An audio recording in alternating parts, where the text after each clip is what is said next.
Welcome to another episode of Vintage-Audio-Chronicles. Today, I'm going to talk about the Teac A-170 cassette deck. A little bit about the music that's playing in the background.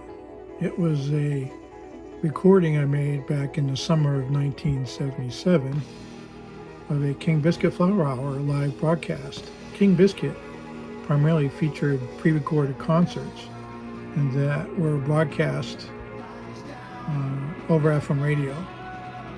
In this case, the concert was a Genesis concert, and I'm assuming the concert was from 1976, but I don't know specifically where the concert was at the time. But in any case, I think it's really cool to be able to hear this 50 years later. During the 70s and 80s, cassette decks were popular. During those times, 8-tracks were all the rage in cars and trucks, but the ability to make relatively high-quality audio recordings was a new thing. As with the 8-track, cassette pre-recorded tapes were available, but being able to record songs off of FM radio or your friend's vinyl records was a great way to expand your music collection.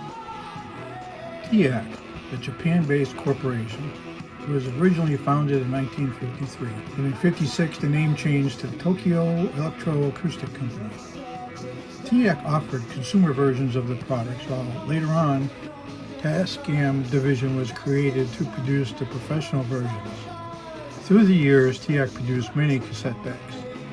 Other popular brands were Pioneer, Panasonic, Akai, Sony, just to name a few. The Teac cassette product line over the years was quite extensive, more so than most other manufacturers, from basic consumer models to the professionally produced Tascam models. Originally, the decks were top-loading, but later changed to mostly front-loading designs after consumers switched from locating their stereo equipment on tabletops to vertically integrated racks and shelving. While in high school, I purchased my first cassette deck at my local hi-fi shop. It was the Sony TC-121. Unfortunately, it was not a reliable product. Within 6 months, I had to go back under warranty for repair, and when I got it back, it didn't last much longer than it did originally. I endeavored to find something more reliable and boy did I. Back then, there was a local publication in Massachusetts called the Want Advertiser, where people could buy and sell items much like eBay today. In 1975, I found an ad for a used Teac A-170 cassette deck for sale for $75. I purchased it immediately, and 50 years later, it's still working as good as the day I bought it. Talk about reliability.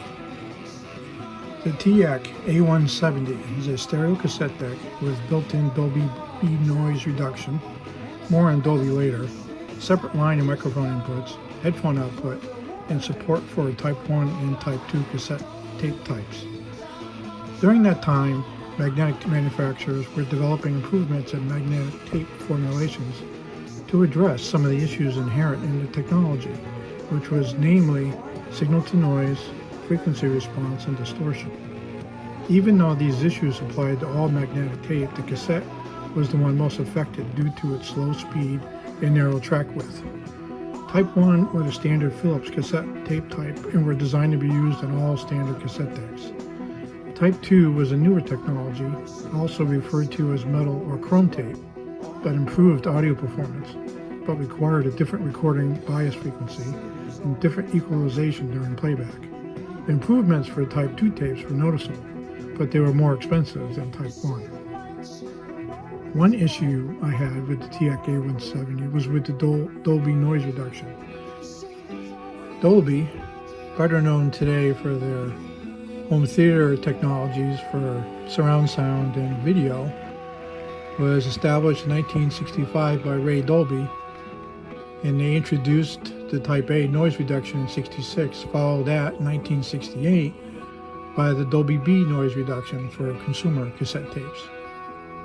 Cassette decks back then had challenges with signal-to-noise, or what was known as tape hiss. This issue is due to the limitations of the available track widths and tape speed of cassette technology. To address the issue, Dolby Labs developed a companion technology called Dolby Noise Reduction. Dolby B was the consumer version, and Dolby A was the professional version. In simple terms, it worked by boosting the high frequencies compression during the recording process, and then applied downward expansion during playback. This process typically improves the signal-to-noise for tape by about 10 dB at the highest frequencies, which was significant at the time. This resulted in less tape hiss or noise. Initially, only a few decks had it, but as time went on, almost all cassette decks had it as a standard feature. My issue I had is when I had Dolby Noise Reduction turned on, all the recordings I made seemed to have the highest frequencies rolled off. Dolby Noise Reduction needs to be calibrated properly to obtain best performance. If the calibration was off, the resulting frequency response could be affected.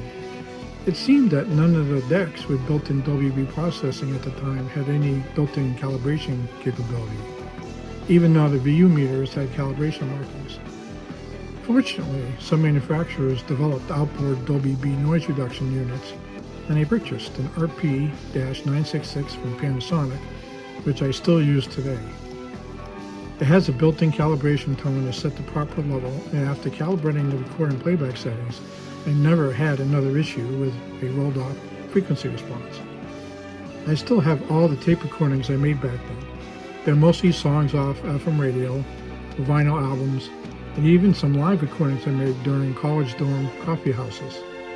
It's nice to be able to hear them still to this day.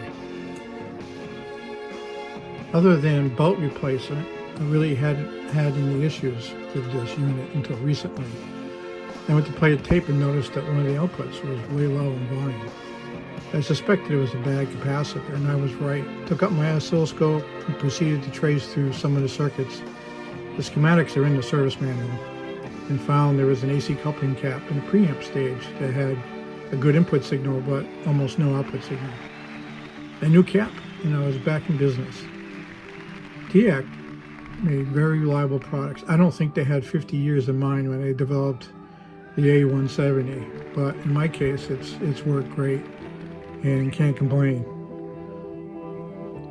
Well, that's it for today's Vintage Audio Chronicles, and I'll see you next time.